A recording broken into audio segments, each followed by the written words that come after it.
नमस्कार दोस्तों, स्वागत है आपका आज के मुख्य समाचार में, जिसमें सबसे पहली और बड़ी खबर में जिक्र होगा बिहार का, जहां पर तेजस्वी यादव का नीतीश सरकार पर हमला। नीतीश सरकार के 8 मंत्रियों का दामन दागदार। जी हां दोस्तों, 8 मंत्रियों पर यहां पर अब आरजेडी नकेल कसने जा रही है। और आपको बता दें कि पहले ही एक मंत्री इस्तीफा दे चुके हैं, लेकिन उसके बाद अब 8 और विकेट गिराने की तैयारी में है क्रिकेटर और साथ ही साथ राजनेता तेजस्वी यादव। जी हाँ दोस्तों, इसी के साथ दूसरी बड़ी खबर में आपको बताएंगे कि तेजस्वी ने सीएम नीतीश पर किया पलटवार। कहा, मुद्दे छोड़कर नकारात्मक सियासत कर रही है सरकार। और तीसरी बड़ी खबर में जिक्र होगा कि किस दबाव में हुआ मेवालाल चौधरी का इस्तीफा।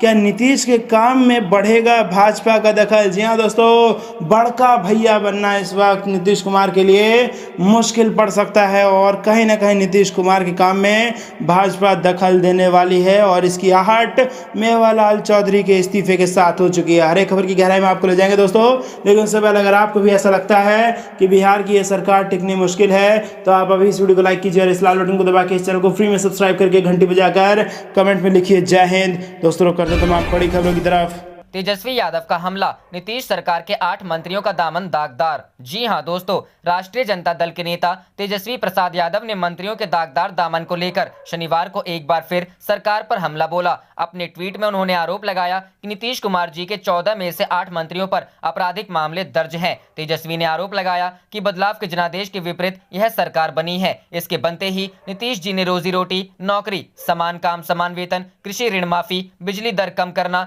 पुरानी पेंशन लागू करना, संविदा कर्मियों की मांगों को पूरा करना और शिक्षा पर बजट का 22% खर्च करने जैसे सकारात्मक मुद्दों को छोड़ नकारात्मकता को गले लगा लिया है। एक अन्य ट्वीट में तेजस्वी यादव ने पूछा है कि माननीय मुख्यमंत्री नीतीश जी 19 लाख नौकरी, सुपर स्पेशलिटी हॉस्पिटल, उद्योग लगाने जैसे जन सरोकारों से जुड़े मुद्दों पर विमर्श क्यों नहीं करते।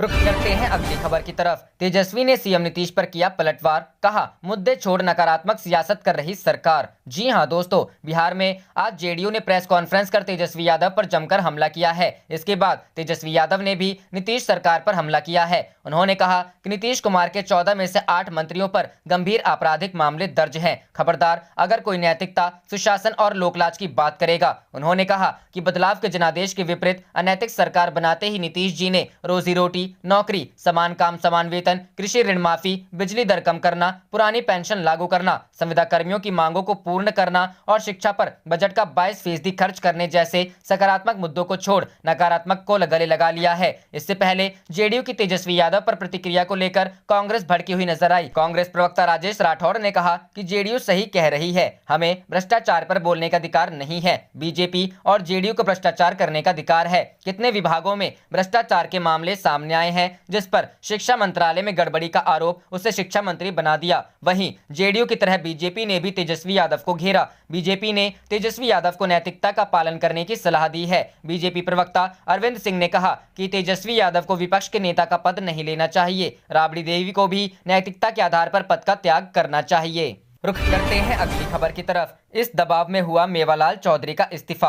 क्या नीतीश के काम में बढ़ेगा बीजेपी का दखल। जी हां दोस्तों, बिहार में नीतीश कुमार सरकार ने शपथ लेने के 3 दिन के अंदर मेवालाल चौधरी से इस्तीफा ले लिया। इस्तीफे के पीछे वजह यह बताई जा रही है कि भागलपुर पुलिस ने उनके खिलाफ चार्जशीट दायर करने के लिए अभियोजन की अनुमति मांगी थी। लेकिन इस इस्तीफे के पीछे जहां राष्ट्रीय जनता दल की अगुवाई वाली विपक्ष श्रेय ले रहा है, वहीं राजनीतिक हलकों में बताया जा रहा है कि नीतीश कुमार ने भाजपा के दबाव में इस्तीफा करवाया है। जनता दल यूनाइटेड ने भी मेवालाल चौधरी के इस्तीफे के पीछे भाजपा के दबाव से इनकार नहीं किया है। भाजपा के राष्ट्रीय अध्यक्ष जेपी नड्डा ने एक चैनल के साथ बातचीत में मेवालाल चौधरी के इस्तीफे के बारे में कहा कि पार्टी को चौधरी के खिलाफ एफआईआर के बारे में जानकारी नहीं थी, लेकिन जैसे ही इसके बारे में हमें जानकारी मिली, कार्रवाई की गई। नड्डा ने कहा कि राजनीति में नियत सबसे महत्वपूर्ण होता है। वहीं इसके बारे में शनिवार को पटना में जनता दल यूनाइटेड के संवाददाता सम्मेलन में कार्यकारी अध्यक्ष अशोक चौधरी का कहना था कि यहां एनडीए की सरकार है, इसमें बीजेपी अध्यक्ष का कहना एकदम सही है। उन्होंने सवाल पर सवाल दागते हुए कहा कि वो गलत क्या कह रहे हैं। हालांकि मेवालाल चौधरी ने दावा किया कि स्थानीय पुलिस ने 17 तारीख को ही अभियोजन की सहमति मांगी और उसके तुरंत बाद इस्तीफा दे दिया गया। इस बीच जनता दल यूनाइटेड जो इस मामले में राहत की सांस ले रही है, उसके नेताओं का कहना है कि अब तेजस्वी यादव को विपक्ष के नेता का पद स्वीकार न कर एक मिसाल पेश करना चाहिए। साफ है कि इस विषय पर अब जनता दल यूनाइटेड राष्ट्रीय जनता दल को घेरना चाह रही है।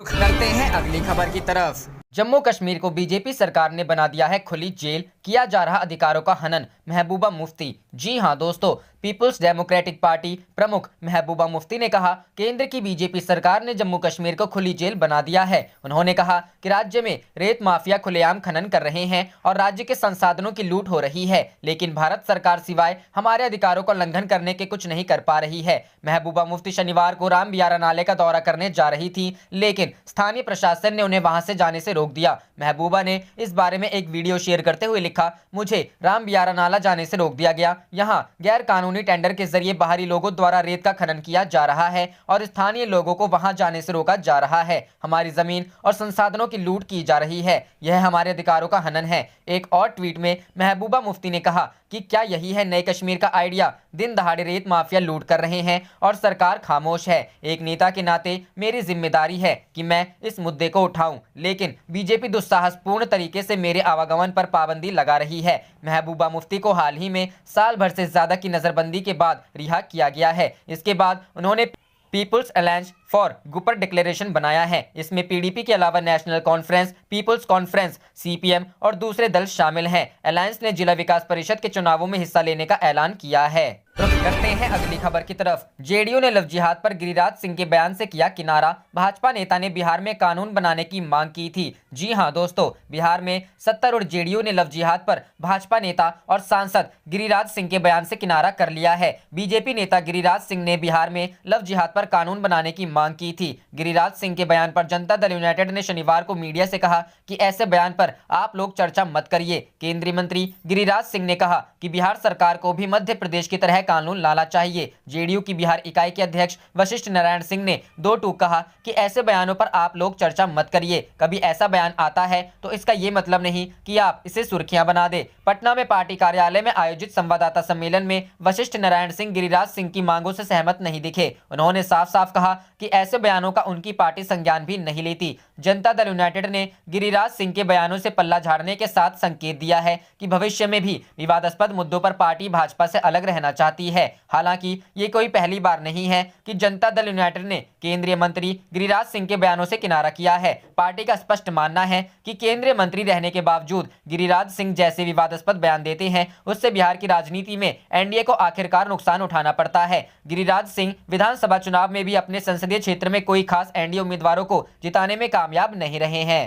रुख करते हैं अगली खबर की तरफ। सीएम भूपेश बघेल बोले, कई बीजेपी नेताओं के परिजनों ने दूसरे धर्म की शादी, क्या यह भी लव जिहाद? जी हां दोस्तों, इन दिनों लव जिहाद का मुद्दा एक बार फिर से सुर्खियों में है। उत्तर प्रदेश के बाद अब कई बीजेपी शासित राज्यों ने कहा है कि वे भी लव जिहाद के लिए कानून बनाएंगे। अब छत्तीसगढ़ के मुख्यमंत्री भूपेश बघेल का बयान आया है। उन्होंने कहा है, भाजपा के कई नेताओं के परिवार वालों ने दूसरे धर्म में शादी की है। मैं उन भाजपा नेताओं से पूछना चाहता हूं कि क्या ये शादियां भी लव जिहाद की परिभाषा के अंतर्गत आएंगी? लव जिहाद पर कानून बनाने की मांग तेज होती जा रही है। अभी केंद्र सरकार ने तो इस मामले में कुछ नहीं कहा है, पर भाजपा शासित राज्यों में इसकी शुरुआत हो चुकी है। मध्य प्रदेश, उत्तर प्रदेश, कर्नाटक हो या गुजरात, सब इस पर कानून बनाने के लिए मसौदा तैयार करने में लग गए हैं। वहीं कांग्रेस शासित राज्य अन्य राज्यों द्वारा इस तरह का कानून लाने का विरोध कर रहे हैं। उत्तर प्रदेश, मध्य प्रदेश में कानून लाने की तैयारियां तेज। आपको बता दें कि उत्तर प्रदेश के गृह विभाग ने लव जिहाद के खिलाफ प्रस्तावित कानून का मसौदा तैयार कर लिया है। यह मसौदा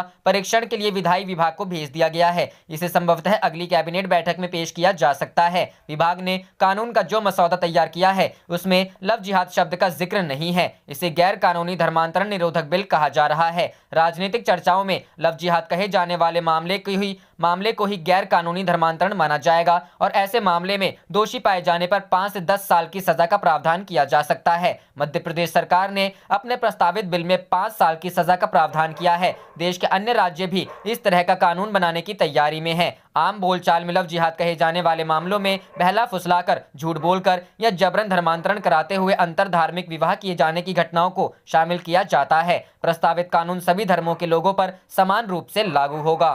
करते हैं अगली खबर की तरफ। इस फार्मूले से बिहार में तेजस्वी यादव बना सकते हैं सरकार, आरजेडी के वरिष्ठ नेता का दावा। जी हां दोस्तों, एनडीए द्वारा नीतीश सरकार गठन की कवायद के बीच विपक्षी पार्टी राजद ने बड़ा दावा किया है। राजद ने कहा है कि बिहार में अभी भी तेजस्वी की सरकार बन सकती है, भले ही वो एक दिन क्यों न चले। यह दावा राजद नेता और राज्यसभा सांसद मनोज झा ने किया है। सरकार बनाने के प्लान पर मनोज झा ने कहा है कि बिहार अपना ही स्वतः स्फूर्त प्लान ले आएगा और शायद जल्द ही। जय हिंद, जय बिहार। राजद नेता का यह बयान उस वक्त आया है जब नीतीश सरकार गठन को लेकर प्रयास चल रहा है। मनोज झा ने ट्वीट कर कहा कि जनता जनार्दन के फैसले और प्रशासन द्वारा जारी नतीजों के बीच के फैसले को समझने के लिए जरूरी है कि जनादेश प्रबंधन की अद्भुत कला को समझा जाए। ये कला सबको उपलब्ध नहीं है, इसलिए बिहार की युवा, संविदा कर्मी, नियोजित शिक्षक स्तब्ध है। बिहार अभी खुला हुआ है।